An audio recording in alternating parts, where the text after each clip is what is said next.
Hi, welcome. My name is McCluskey. And on this video, I'm going to be demonstrating how to create relational change inside the home within the framework of the relational model and script. So basically, to understand how relational change begins to take hold and move forward is to begin to look at how you're bringing the dog under influence, the type of influence, and what your goals are when it comes to impacting or influencing the dog's decision-making process. What I show very clearly is dogs are relational beings. How they connect with us follows that pathway. And so just like parenting, your ability to create parental influence basically comes to how you're interacting with your children, the type of boundaries that you're setting. So what it does is it impacts their decision-making process and subsequently their behavior issues as a result. So it follows the same framework as within the context of creating change with dogs. So here, within the whole framework of a correction, is how influence is created, or how it comes upon the dog, follows the pathway of how I define influence as relational influence as opposed to corrective influence, because we're following a different script. And so we're not waiting for the mind to explode. We're not following that interpretation of what constitutes bad behavior that way and then being reactive to it. Okay? Relational change is all about being proactive to create the change, because within this kind of getting a three-dimensional view of the relationship, we already know that we have to move from point A to point B in the relationship. And therefore the big question is, well, how do we do that if we're already walking on sand? If the dog already has pegged us as with regards how we think, how we're connecting at that level, at the relational level. Now, how do we create change based on the fact we're not walking on solid ground? So therefore, this whole concept of working off, right away, working off this learning-based script is very problematic, because your mind and body are connected. I mean, nature represents the whole. It's not just part of something and part of something else. They aren't separate that way. It's the whole being. So, therefore, in order for us to, build on the commands so they have strength in them, okay, we're just going to do it. We're going to do it in the sense that we're just going to create influence. We're going to bring the dog under influence. And through leadership, and through creating the building blocks, through what I define as follower moments. And so part of the framework of doing that in a proactive way, it's just kind of like being a parent and say your teenager is out of control. Then how do you gain traction to create parental influence? Well, you're going to go in your teenager's bedroom and you're going to say, question who are you hanging around with? Your grades are bad. Well, let's see your homework. Okay, it follows the same in the teenager, because deep down, although teenagers want to be their own person, I truly believe, because I really do, because I have kids. You see that is that they want the parent that cares. They want the parent who establishes those boundaries, because that builds a safe place for them in which to grow. So. Discipline isn't, and this is how it's structured through this model, isn't about aggression. Okay, it's not meant to be bad. Although there's a big segment of the population that are so permissive and emotional that they're twisting it all up, because they're mirroring their emotions. So they're trying to make it bad to promote this weak ideology, and then you get that extreme going on. Here, this is the balanced approach. So what you're doing is you're aligning with the authoritative or balanced parenting style. That's what this model is bringing you into right relationship with, so we can create change. So within that context, the follower moments, how we're bringing the dog under influence, the type of influence is relational. Okay, so it's meant to create change. So therefore, we're not waiting. Okay, this is kind of an important point here. We're not waiting for the dog to do something that we define as bad. Okay, that's going to happen anyway. When the dog has power, you're already dealing with behavior issues, okay? And of course, you're still going to respond to those within this framework, but overall, the whole context here, what we're doing is we're going to be proactive, okay? We're going to create change based on the fact you're already being objectified. Okay, the dog already sees you as property to them, basically, and it's like their mind's jumping over you. Okay, so within that context, we're going to create these moments, and these moments are going to start to take hold. Okay, but in the proactive framework, you're going to see this happening here in a minute. How you go about doing this is we're going to use the push and pull technique, okay, to create the moments. And again, just as your dog is walking around your home environment, looking normal. I mean, that's the whole, going deeper part of this is the dog isn't normal, okay? The dog's holding power, okay? They're working the angles, just like the narcissist that starts to pull back and camp out in their room because they don't want to, they have this false narrative going, okay? Well, this is the same thing. We have to start to, redirect. We have to start to target the dog's decision-making process. It's the wow factor. So basically what you do is you're repainting the landscape. Just picture it as repainting the walls in here a different color, okay, than what they are. These moments do that. They start to change how the dog thinks about you, okay? It creates a different association. So we're changing out the imagery through these moments, okay? As they build on each other over and over again, it changes up. So we're proactive. So therefore we're not waiting for a bad moment. Okay, we're not waiting so we're going to be proactive. So the whole idea that the dog's moving around, again, this is where you're not approaching the dog, also through these moments, you're approaching the dog in a calm way. It's about relational change. So I'm not approaching or moving in on the dog in an aggressive manner or in a manner that represents high authority. You're just calmly walking into your dog randomly at various areas of your home as the dog's floating around. And you're going to create a moment or two, okay? You're going to bring the dog's decision-making process under influence, just creating a moment. The head will turn in slightly toward you. These moments take hold. The dog will be calm for a second or two. They're even look up at you. This is kind of like the reverse engineering part where influence creates calmness, okay? Now again, if the dog's holding a lot of power, it's going to create a lot of challenge. And this is where you have to kind of you may have to go between leash and off-leash. Now, I'm going to be doing the off-leash part of this, but when the dog's holding a large amount of power, when you first introduce this relational model and bring this intervention online, oftentimes you'll have to use the leash a little bit more often to create moments because you're going to have to redirect a lot of challenge. Okay, the dog is going to be twisting and turning and kicking up a little bit. And again, though, it's all about how it progresses, the time that you spend interacting. It's all about just smooth and fluid technique. Okay, so you're very aware of kind of the tipping point. So when you do it, you may have to start on leash for a couple, 2 or 3 days until you gain some traction and your dog's decision-making process is impacted at a level which is going to allow you just to take a hold of them by the collar using your arm. So basically what you're doing is you're switching over. Switching over from a leash to your arm becomes the leash and your fingers are the hook. Because the whole point of this is all you have to have the ability to get a hold of your dog. Okay, so anything which is a connection point can do that. Okay, and as long as the dog makes the connection between the person and that point of influence. And it could be, that's why people will use remote collars, as long as the dog makes a connection, okay, with that. But here I'm doing it, off the leashes, off my arm, because everything's just a means to an end. As influence takes hold, then you go off leash, okay? But for now, because we're at the intervention level, and we have to create a level of change, okay, for it to become meaningful enough that we can go off leash, we have to start to interact this way. So we'll work off these moments. So what it does, it creates a ripple effect. Okay, ripples out through everything. So the time you invest in one area of the home, okay, will help the other area of the home. But dogs are somewhat situational, so you have to be kind of going in different areas of the home, backyard, front yard, areas where the dog is wearing a crown on their head, where they make an association that they actually have power in those areas, okay, even on your walk. So everything helps everything else, but you still have to work within those areas themselves in order to start to wash out that level of power.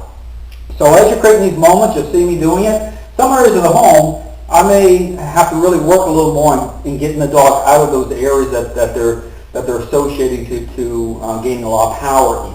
Okay, such as windows, doorways. You don't want the dog camping out there. You want to start to center them, bring them more into the center of the home, okay? You have to start to center them, get them away from the you have to interrupt that seeking out power that way. And then the other thing is you're likely a power source too, so that's why these moments and how you interact has to change. The dog has to kind of basically not like you because you're in competition. There has to be a falling away and then a coming back rightly. You know, the nature of the relationship has to change.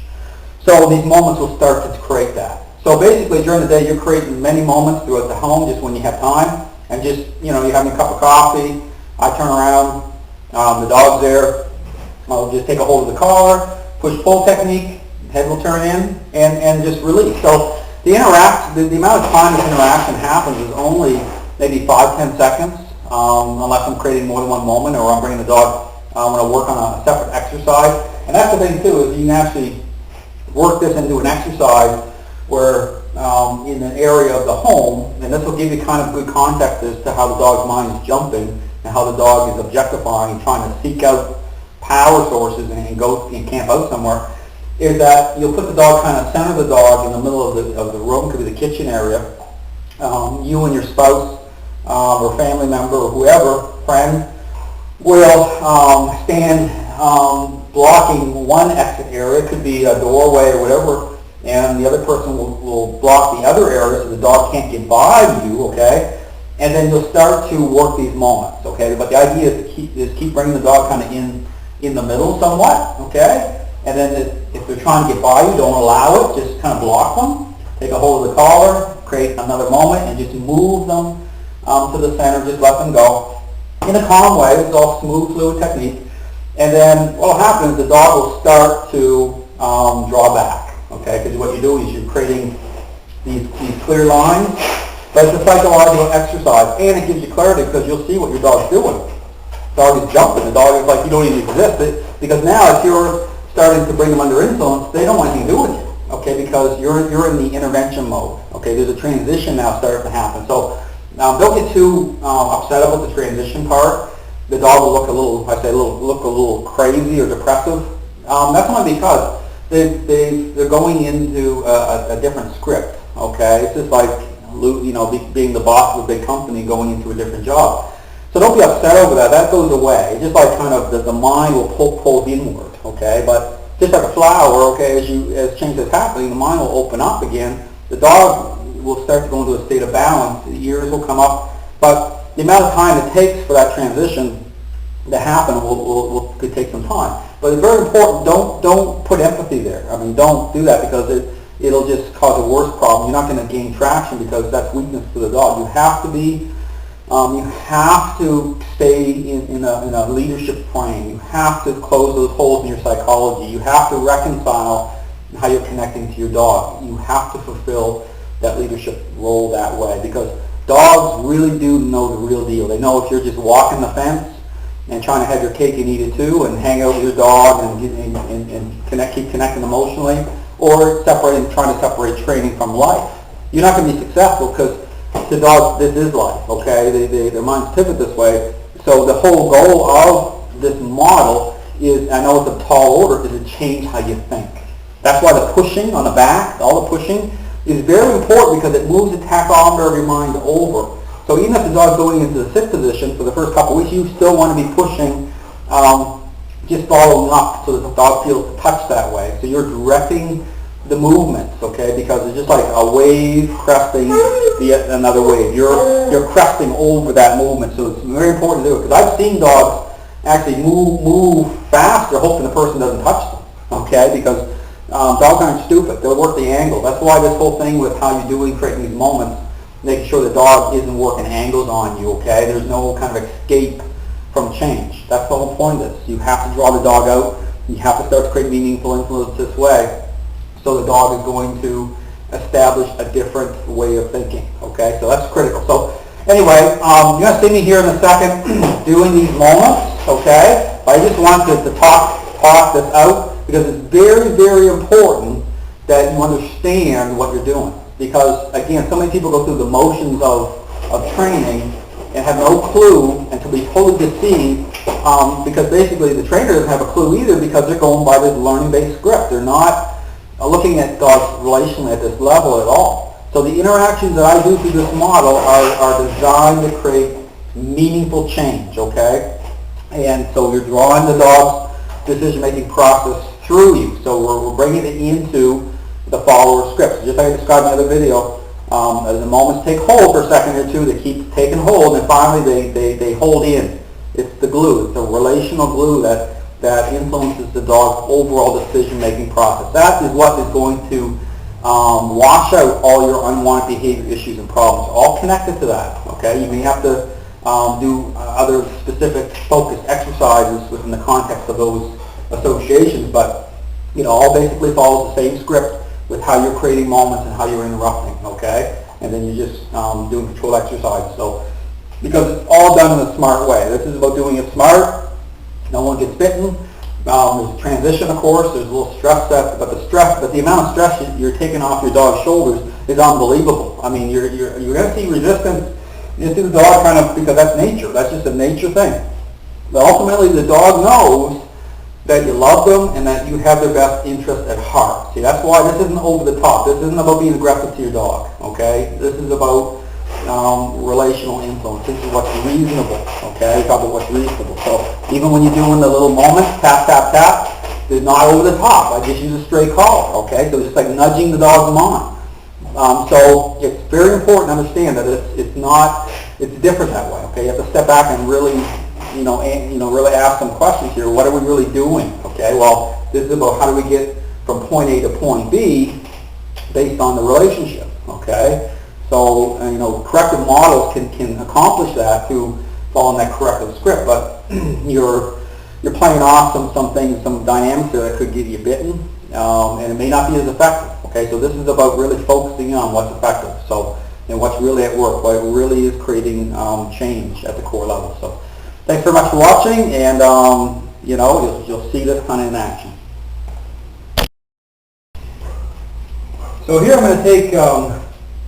I'm going to take Lunico off leash to start doing these off leash follower moments. So again, my arm becomes the leash, my fingers are the hook, and the idea is use the push pull, and we're using the push pull technique, just like with the leash right here, just like this push pull technique, except for my arms and fingers replace it, and then you're going to release. Okay, so these moments are random. You can picture this as being kind of your home environment, and so if there's issues, say with the dog wanting to go towards, maybe in this case, the food dish, I'll block that area, okay, because my whole idea is that everything comes through me.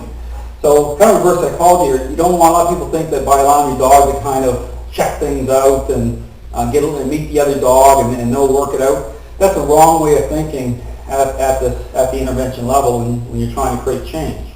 And oftentimes when you have behavior problems, the dog needs change. So you have to create the script for that. Everything's going to come through the follower script. So you have to interrupt that. It's got to be defined. You have to reconcile the connection properly. So that's what this technique here is meant to do within the home environment. So here I'm going to take them off leash here, and I'm going to start to create these moments. You see these play out here a little bit. So basically, all it is just, again, creating the moment, back into the sit, push pull right beside you like this, then release. Just step back, take a hold of them again. Okay, I might create a couple just to get this started, a couple moments. Here, release. Step back and just relax. Okay, he's walking around. Let him have a drink of water for a second. So here, I'm going to interrupt that because I'm going to take control of that area because he somewhat wants to go towards there on his own little thing. So I'm going to block it. Again, don't let the dog jump on you. Create a moment. So anything where the dog starts to come at you and jump on you like this, you've got to interrupt that. You have to, you own you. Hey, no. So that's the thing, is you have to create that boundary line, okay? You can't let dogs connect to you like that. So here, you own you. So you have to, the moments are a way to deflect back and bring the dog under your influence, create different associations. So if the dog is trying to jump on you, okay, if that's the way, which is the case, as soon as you let the dog off leash, he's jumping on you, he's trying, so you have to kinetically redirect that and bring him into a moment. Now, if he keeps doing that, You know, if it keeps jumping on you and it's hard to control,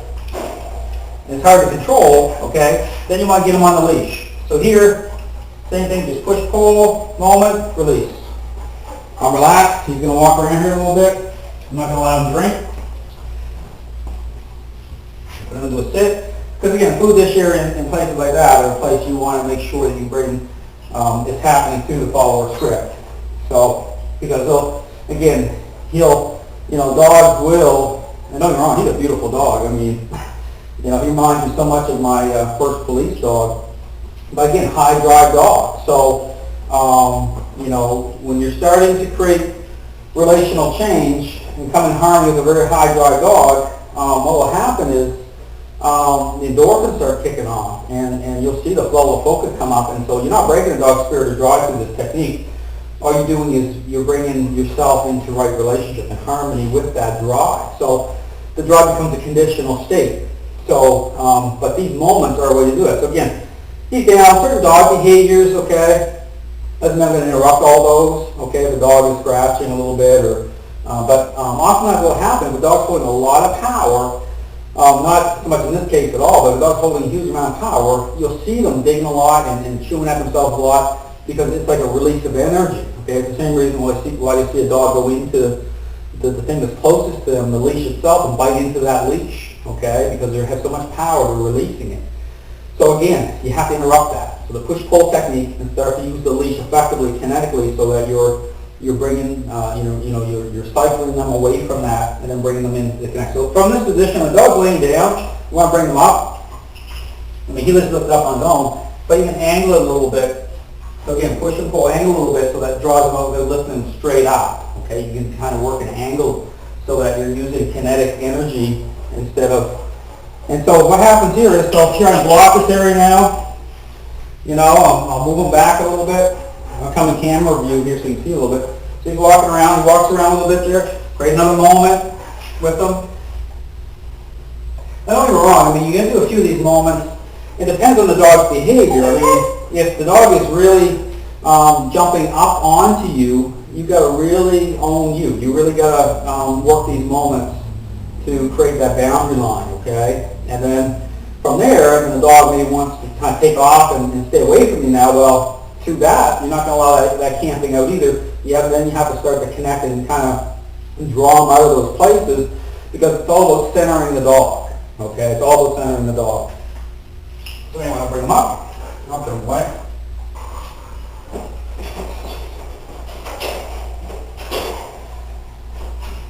Isn't it, Billy? So, again, the moments are just, they're random. You do them throughout the house. They're a way to start to change up the script, and gives you a little idea how it happens. So just off leash, my arm's a connecting point. But again, I may, generally, at the intervention level, you may have to use the leash a little bit more to help, redirect a lot of that challenge. The dog's trying to get up on you and put it in. But again, if that's happening anyway, these moments are a way to, interrupt those states. Okay, you're creating a different association, so the dog's going to stop jumping on you, and then once that boundary line, and then you're going to start to extend that influence. Okay, so the dog can't kind of escape. But again, you're doing it calm, and this is an important point. You're not coming to the dog aggressively, or you're not upset. No, I'm just calm. I'm confident. So when I'm walking up to create the moments, I'm not doing it out of any sort of emotional state. Okay, it's very important to control how you think. Okay, just leadership. That's very important. So just have a right way of thinking. So anyway, thanks very much for watching. I hope this provided a little insight. Take care.